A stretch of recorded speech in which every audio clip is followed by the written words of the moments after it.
Next, which one of the following does not describe the procedure for substance of amendment of the Indian constitution? Actually Indian constitution అనేది రిజిడా, ఫ్లెక్సిబుల్లా? Rigid అంటే ఏంటి, flexible అంటే ఏంటి? Rigid అంటే అసలు దాన్ని నువ్వు ఏం చేసినా చేంజ్ చేయలేవు అనే దాన్ని రిజిడ్ అంటారు. ఫ్లెక్సిబుల్ అంటే ఈజీగా నువ్వు చేంజ్ చేసేయచ్చు. ఇప్పుడు మన దాంట్లో articles, some number of articles ఉన్నాయి, నెంబర్ ఆఫ్ పార్ట్స్ ఉన్నాయి, నెంబర్ ఆఫ్ షెడ్యూల్స్ ఉన్నాయి. ఇప్పుడు ఈ పార్ట్ ఈ సెక్షన్ నేను తీసేయాలని అనుకుంటున్నా, అది ఒకవేళ ఈజీ ప్రాసెస్ అనుకో, జస్ట్ ప్రెసిడెంట్ అనుకుంటే చాలు తీసేయచ్చు, దాన్ని ఫ్లెక్సిబుల్ అంటారు. అదే రిజిడ్ అంటే ఏమంటే ఈ ఒక్క పార్ట్ను తీసేయాలంటే నెంబర్ ఆఫ్ మెంబర్స్ దీన్ని యాక్సెప్ట్ చేయాలి. యాక్సెప్ట్ చేసిన తర్వాత సెకండ్ హౌస్ కూడా యాక్సెప్ట్ చేయాలి. వాళ్ళిద్దరు యాక్సెప్ట్ చేసిన తర్వాత అదేంటి ప్రెసిడెంట్ కూడా అసెంట్ ఇవ్వాలి. అలా ఇంకా లెంతియెస్ట్ ప్రాసెస్ అంటే దాన్ని రిజిడ్ అంటారు. సింప్లెస్ట్ ప్రాసెస్ని ఫ్లెక్సిబుల్ అంటారు.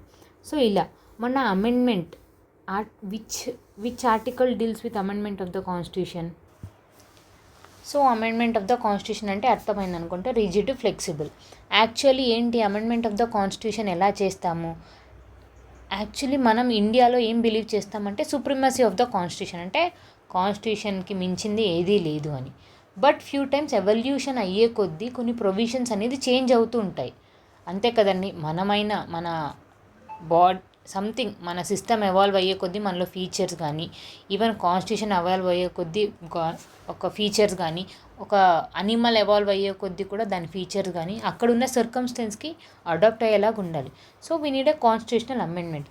అసలు ఇది ఎక్కడి నుంచి తీసుకున్నామంటే సౌత్ ఆఫ్రికా నుంచి తీసుకున్నాం.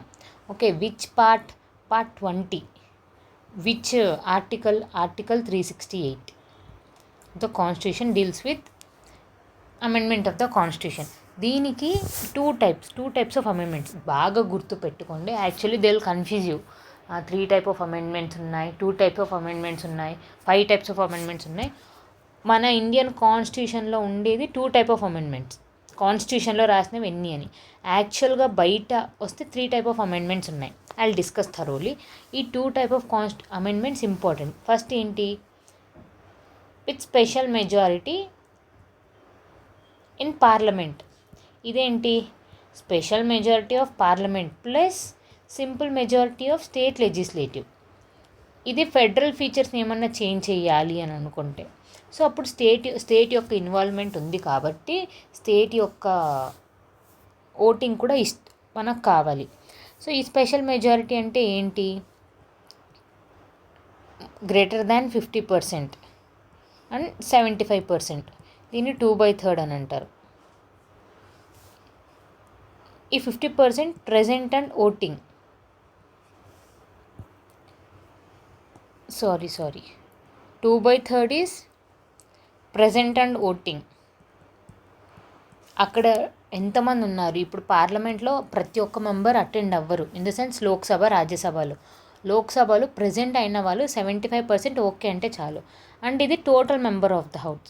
టోటల్ ఇప్పుడు మనకు ఎన్ని సీట్స్ ఉన్నాయి, 543 సీట్స్ ఉన్నాయి. ఆ టోటల్ సీట్స్లో మనకు 50% ఖచ్చితంగా యాక్సెప్ట్ అవ్వాలి. అది యాక్సెప్ట్ అయిన తర్వాత మళ్ళీ ప్రజెంట్ వాళ్ళు 75 ఇన్ సెన్స్ 75%, 2/3 మెంబర్స్ యాక్సెప్ట్ చేస్తే అది నెక్స్ట్ హౌస్కి పాస్ అవుతుంది. ఆ నెక్స్ట్ హౌస్లో కూడా same process repeat.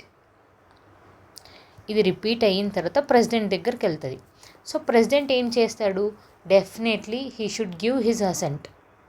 He cannot withhold. Return కూడా పంపలేడు. ఏమో కరెక్షన్స్ ఉన్నాయి చూసుకోండి అని పంపడానికి కూడా ఛాన్సెస్ లేవు. Definitely he should give his assent. ఇప్పుడు ఏంటి, special and simple majority of legislative. ఇప్పుడు లెజిస్లేచర్కి కూడా ఎఫెక్ట్ అయితే మనం ఒకవేళ అమెండ్మెంట్ చేస్తే కాన్స్టిట్యూషన్కి అంటే అప్పుడు పార్లమెంట్ విల్ రిక్వెస్ట్, కొన్ని స్టేట్స్కి రిక్వెస్ట్ చేస్తుంది ఇలా చేయాలనుకుంటున్నాము అది ఇదని. సో మనకు ఎన్ని స్టేట్స్ ఉన్నాయి, 28 స్టేట్స్లో హాఫ్ స్టేట్స్ అంటే ఎంత, 14 స్టేట్స్ యాక్సెప్ట్ చేసినా చాలు. అది ఎలా యాక్సెప్ట్ చేయాలి, సింపుల్ మెజారిటీతో. అంటే present and voting 50 members accept చేస్తే చాలు, it will be accepted. Accept చేసిన తర్వాత ప్లస్ ఇంకోటి ఏంటంటే టైం లిమిట్ లేదు, ఈ టైంలోనే మీరు చేసేసేయాలి అది ఇది అని. సో ఇవి the important points. Special majority అంటే ఏంటి, సింపుల్ మెజారిటీ అంటే ఏంటి, స్టేట్స్కి టైం ఉందా లేదా, వితిన్ ఏ టైం ఫ్రేమ్వర్క్లో వాళ్ళు అంటారు వితిన్ 3 monthsలో ఖచ్చితంగా హాఫ్ స్టేట్స్ రాటిఫై చేయాలి, వితిన్ 6 monthsలో హాఫ్ స్టేట్స్ రాటిఫై చేయాలి. There is no time limit. ఏ టైంలో అన్నా హాఫ్ స్టేట్స్ రాటిఫై చేస్తే సింపుల్ మెజారిటీస్లో ఖచ్చితంగా that bill will be accepted. And okay, ఇప్పుడు లోక్సభ ఇది ఒక ప్రాసెస్. ఇప్పుడు బై ఛాన్స్ లోక్సభ యాక్సెప్ట్ చేసింది, రాజ్యసభ నాకు ఈ బిల్లు పాస్ అవ్వడం ఇష్టం లేదు, లోక్సభ యాక్సెప్ట్, రాజ్యసభ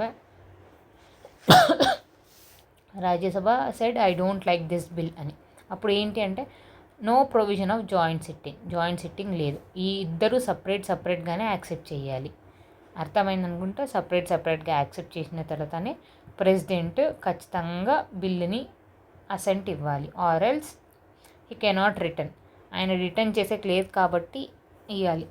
ఇంకొకటి మెయిన్ పాయింట్ ఏంటి అంటే ఈ బిల్స్ ఎవరు ఇంట్రడ్యూస్ చేస్తారు, ఏ హౌస్లో ఇంట్రడ్యూస్ చేస్తారు, ఏ టైంలో ఇంట్రడ్యూస్ చేస్తారు అంటే ఎనీ టైం, ఎవరి అవసరం లేదు, any time they can introduce, any time any member, private మెంబరా, పబ్లిక్ మెంబరా, గవర్నమెంట్లో ఉండే మెంబరా, నామినేటెడ్ మెంబరా, అలా ఏం లే, ఎవరికన్నా ఈ కాన్స్టిట్యూషనల్ అమెండ్మెంట్ జరగాలి అని అనిపిస్తే వాళ్ళు ఇంట్రడ్యూస్ చేయొచ్చు ఎనీ టైం, ఎవరు పర్మిషన్ తీసుకోవాల్సిన అవసరం లేదు. అండ్ జాయింట్ సిట్టింగ్ లేదు. అండ్ ఇంకేం పాయింట్స్ ఉన్నాయి,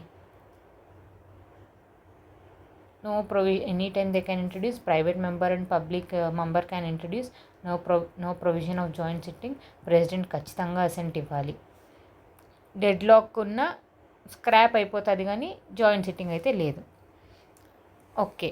అండ్ ఎంత నువ్వు కాన్స్టిట్యూషనల్ అమెండ్మెంట్ చేసినా బేసిక్ స్ట్రక్చర్ని మాత్రం ఎఫెక్ట్ చేయకూడదు. అఫెక్ట్ చేస్తే జ్యుడిషియల్ రివ్యూ కింద సుప్రీంకోర్టుకి వెళ్తుంది. సుప్రీంకోర్టు దాని వ్యాలిడిటీ చూసి అది వ్యాలిడా కాదా చెప్తుంది. అండ్ ఎక్కడి నుంచి తీసుకున్నాం, సౌత్ ఆఫ్రికా నుంచి తీసుకున్నాం. Please remember this points, important points. Articles parts అన్నీ ఆల్రెడీ డిస్కస్ చేసినాం. The bill to amendment the constitution has to be laid in any house of the union parliament. Yes, any house అని చెప్పాను కదండి. The basic feature of the constitution cannot be amended. Yes, correct.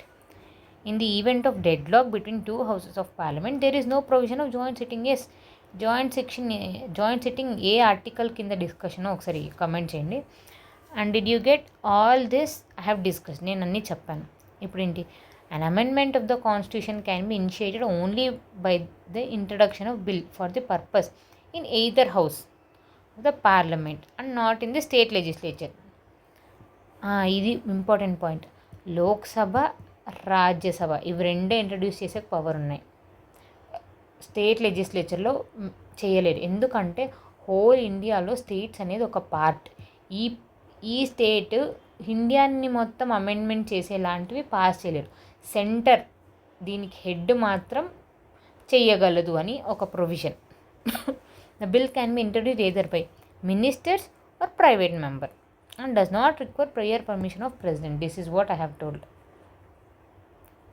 The bill must be passed in each house by special majority, that is majority of the total members of the house. Special majority అని చెప్పాను కదండి, majority అంటే greater than 50% and 2/3 of the members present and voting, 75% present and voting. Each house must pass the bill separately. చెప్పాను కదండి, ఇద్దరే, no joint sitting. Disagreement between two houses, there is no provision of joint sitting of two houses for the purpose of deliberation of passage of bill. The president must give his assent to the bill. He can neither withhold his assent to the bill nor return the bill for reconsideration of the parliament. Parliament అనేది ఏ article? ఇవన్నీ చాలా basic questions అండి. Joint sitting ఏ article, parliament ఏ article, president ఏ article. So మీరు comment చేస్తే మీకు best. Even మీ comments వేరే వాళ్ళు చూసి కూడా they will educate. Thank you. This is about constitution, amendment to the Indian constitution. Thank you.